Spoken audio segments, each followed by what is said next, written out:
Hey guys, it's Austin with Out Jeeping. In today's video, I'm going to be showing you guys how to replace your door latch in your Jeep Cherokee. Now this process is going to be very similar along other Jeep models. So in today's video, I'm going to be showing you how to replace it on the rear passenger side door. So let's get started.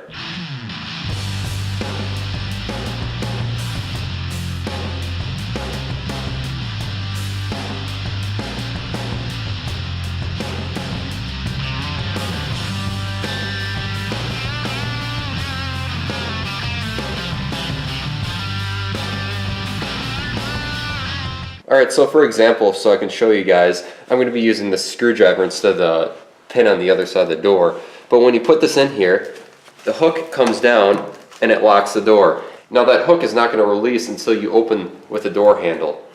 So I'm pushing it down right now, but as you can see, there must be something in there that's preventing it from going back. I know when you open the door, it will come back, but as you can see, the hook is not all the way up like it should be.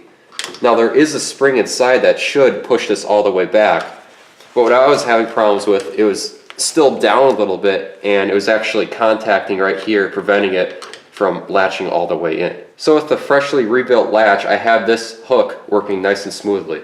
Alright, so to get at the latch, we have to take off the interior door panel, and to do that we got a few Phillips head screws. We got two big ones down here, and then we got a little one right where the door latch is.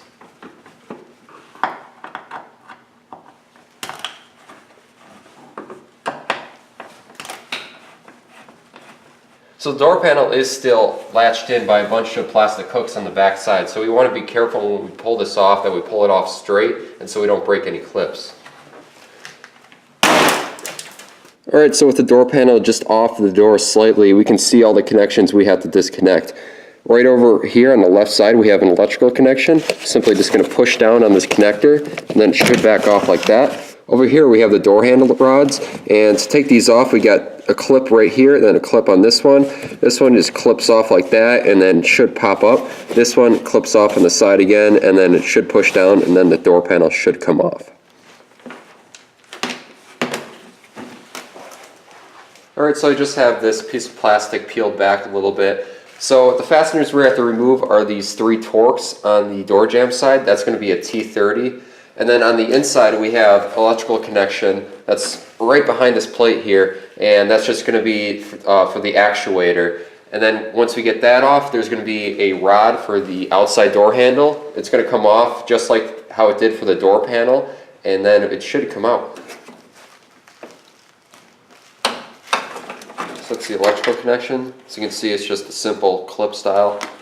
Now I'm going to remove these screws right now.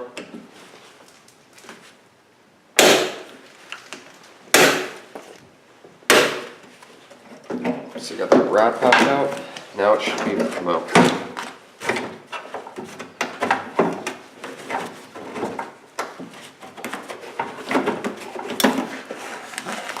Like that.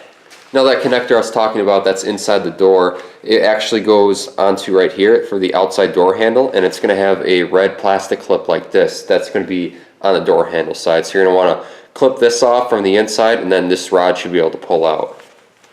So now we can go and install our new one. So now we can go ahead and tighten up all these screws. So now we can take the rod that goes to the outside door handle and we're going to hook that one up first.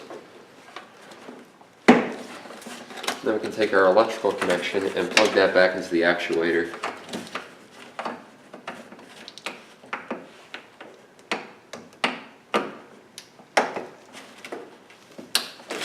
Alright, it's all done. Now we just got to put door panel back on. Now a little tip to get this plastic glue to stick back on. I'm actually just going to take a blowtorch. You just heat it up just a little bit so it gets the glue nice and gooey, and then it should be able to stick back onto the door nicely.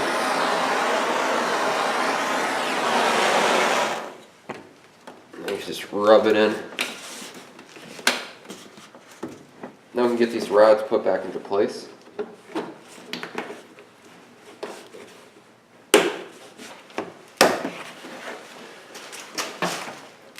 Then we got our electrical connection. Now we're putting the door panel back on. We want to make sure that this little lip over here goes onto the slip on the door. Slide on like that. Then we can pop our clips back in.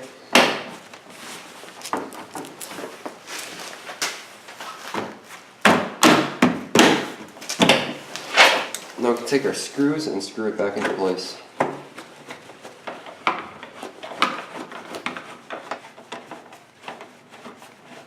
Alright, so before we're done, I'm going to check and make sure the actuator's working for the door locks real quick.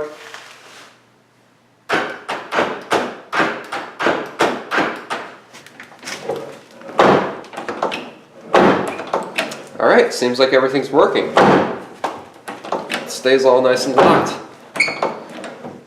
So, if you're wondering how to do the front latches, it's going to be nearly identical. The only difference is it's going to have one more rod, and that's to connect to the key cylinder in the door. So, I want to thank you guys for watching. I hope you guys learned something, and make sure to like and subscribe to the Outcheaping YouTube channel to help keep these videos coming.